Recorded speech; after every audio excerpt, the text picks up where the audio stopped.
Hi everyone.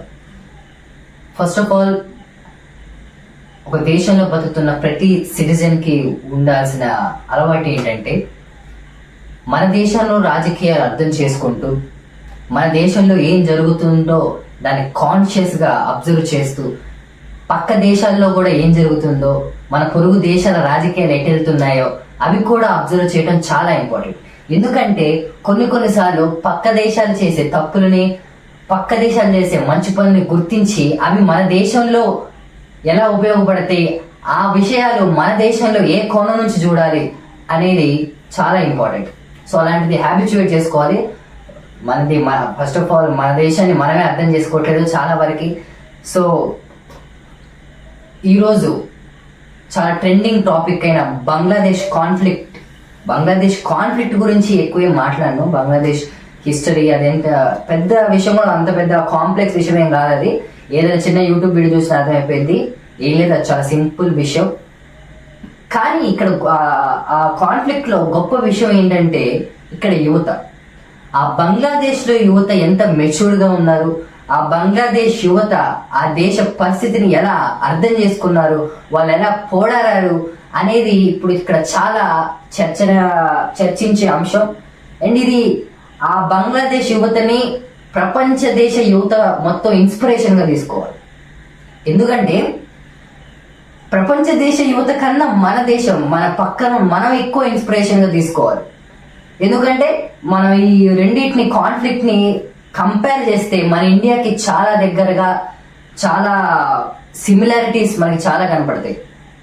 వాళ్ళు ఆ యువత కోటా సిస్టమ్ కి వ్యతిరేకంగా కాదు, ఆ దేశంలో ఉన్న నియంతృత్వ పరిపాలనకి వ్యతిరేకంగా, మతతత్వ పరిపాలనకి వ్యతిరేకంగా వాళ్ళు ఒక స్టాండ్ తీసుకొని ఈ రోజు అక్కడ ఒక రాజ్యాన్ని తెచ్చే దిశగా వెళ్ళారు. ఆ రాజ్యాన్ని తెస్తారా, తర్వాతకి ఇతర రాజకీయాలు ఏం జరుగుతాయి, అది ఎటు డైవర్ట్ అవుతుంది అనేది తర్వాత విషయం. చాలా మంది సోషల్ మీడియాలో యూత్ని తప్పుపడుతున్నారు వేరే వేరే అంశాలు బట్టి. కానీ ఆ గొడవలో చాలా గ్రూప్స్ చేరాయి, చాలా గ్రూప్స్ వాళ్ళు దాన్ని డైవర్ట్ చేయడానికి ట్రై చేశారు. కానీ student youth leader Mohammed Nasheed గారు చాలా గుడ్ స్టాండర్డ్ తీసుకొని వాళ్ళు చెప్తూనే ఉన్నారు, మాకు అని ఆ గొడవలు తప్పుదారి పడించే వాళ్ళకి సంబంధం లేదు. సో ఇక్కడ మనం ఆ కాన్ఫ్లిక్ట్ నుంచి మనం ఏం నేర్చుకోవాలనేది చూద్దాం. ఇక్కడ పోరాటం మొదలైంది. ఫస్ట్ ఆఫ్ ఆల్ స్టూడెంట్స్ పోరాటం స్టార్ట్ చేసింది కోటా విషయంలో, రిజర్వేషన్.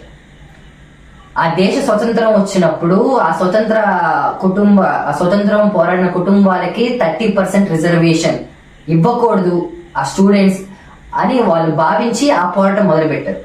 సో ఇక్కడ మనం పాయింట్ నోట్ చేయాల్సింది ఏంటంటే, అతి తక్కువ శాతం ఉన్న వారికి ఎక్కువ శాతం రిజర్వేషన్ ఇవ్వటం ఆ యువత గ్రహించి, అది ఆ దేశానికి ప్రమాదం అని వాళ్ళు గుర్తించి ఆ పోరాటాన్ని మొదలుపెట్టారు.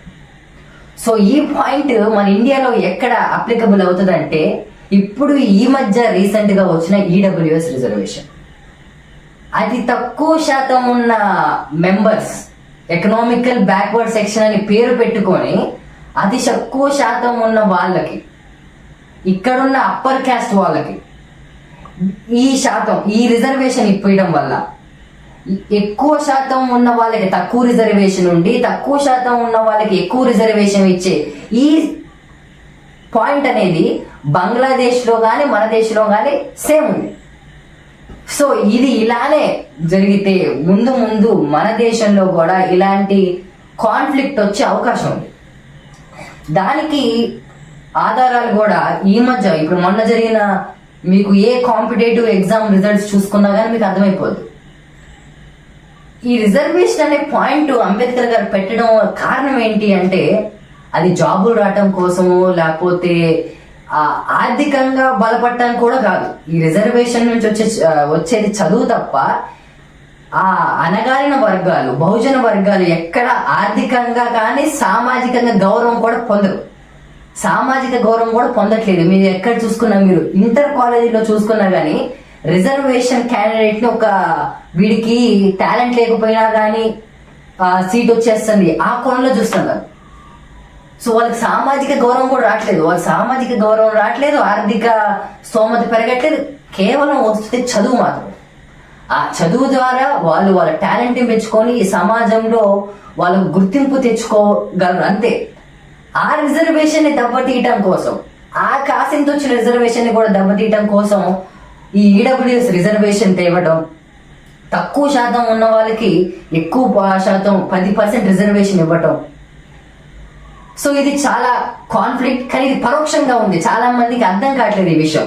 ఏ రోజైతే అది అర్థమవుతుందో ఆ రోజు ఇలా దాడులు చేయాల్సిన అవసరం లేదు.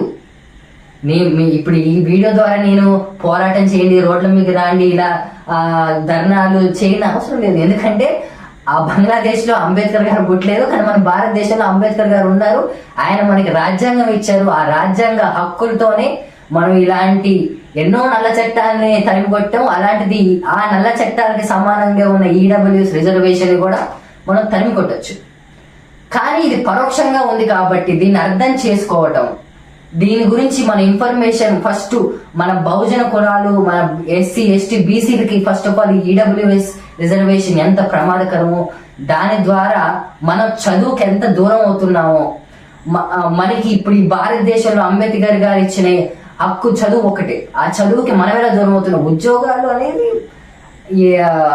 ఫార్ బిహైండ్ అది. అసలు మనకి చదువుకుంటే ఉద్యోగం రాదు, మనకి చదువుకుంటే ఉత్త జ్ఞానం మాత్రమే వస్తుంది.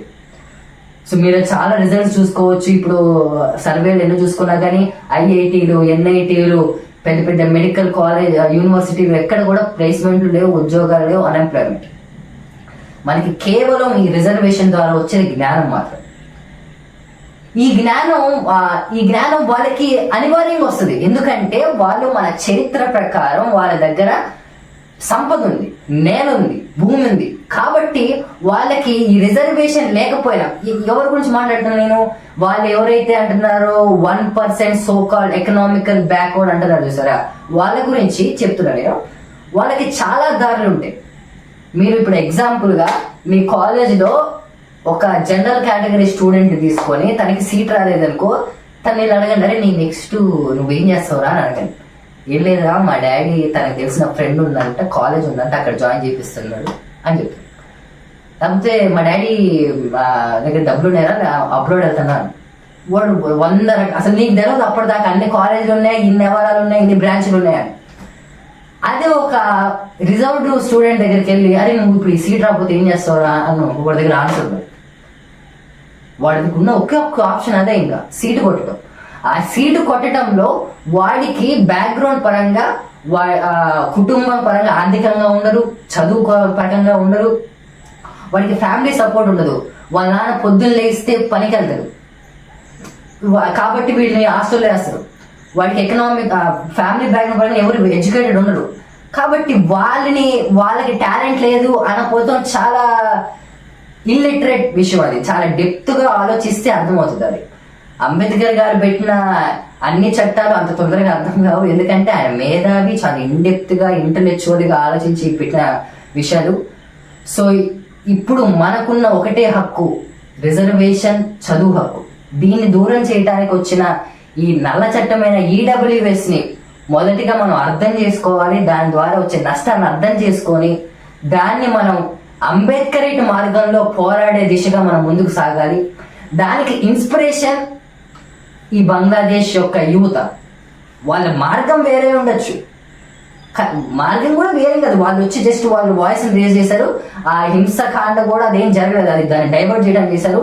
సో అది ఒక ఈ ట్రెండింగ్ టాపిక్ నుంచి మనం నేర్చుకోవాల్సిన విషయం ఇది. త్వరగా ఈ వీడియో ద్వారానే కాకుండా చాలా చర్చ జరగాలి. ఫస్ట్ చర్చ జరగట్లేదు ఈడబ్ల్యూఎస్ రిజర్వేషన్ మీద. ఇంకో దారుణం ఏంటంటే, పొలిటికల్ గా ఎందుకు చర్చ జరగట్లేదంటే, అన్ని పార్టీలు, మన దేశంలో ఉన్న ఆల్ ఇండియా పార్టీలన్నీ ఈ ఈడబ్ల్యూఎస్ కి మద్దతు తెలిపాయి. ఆల్ ఇండియా పార్టీలన్నీ ఈ రిజర్వేషన్ కి ఎందుకు మద్దతు తెలిపాయో ఇవన్నీ చర్చ జరగాలి. ఎందుకు జరిపాయంటే, అన్ని ఆల్ ఇండియా పార్టీలు ఆ వర్గానికి, ఆ వర్ణానికి చెందిన పార్టీలు, ఆ వర్ణానికి, ఆ వర్గానికి చెందిన నాయకులే ఉండటం ద్వారా వాళ్ళకి ఆ పర్స్పెక్టివ్, ఆ దృక్పథం ఉండదు. కాబట్టి వాళ్ళు చెప్పలేదు. కాబట్టి మన దృక్పథాన్ని, మన పర్స్పెక్టివ్ ని, మన బాధని ఫస్ట్ మనం అర్థం చేసుకొని, మనం ఫస్ట్ చర్చించుకొని, మనం చెప్తే తప్ప మనకి ఎవరు వచ్చి మన ప్రాబ్లమ్స్ సాల్వ్ చేయరు. So so first of all మన ప్రాబ్లం ఫస్ట్ మనం అర్థం చేసుకోవాలి. ఇంకా అర్థం చేసుకునే స్టేజ్లో లేవు మనం. సో ఈ వీడియో నుంచి చర్చ జరగాలి. ఫస్ట్ నేను పోరాటం కూడా ఇంకా నెక్స్ట్ స్టేజ్ చర్చ జరగాలని కోరుకుంటూ thanks for watching and I need to appreciate this youth. Thank you.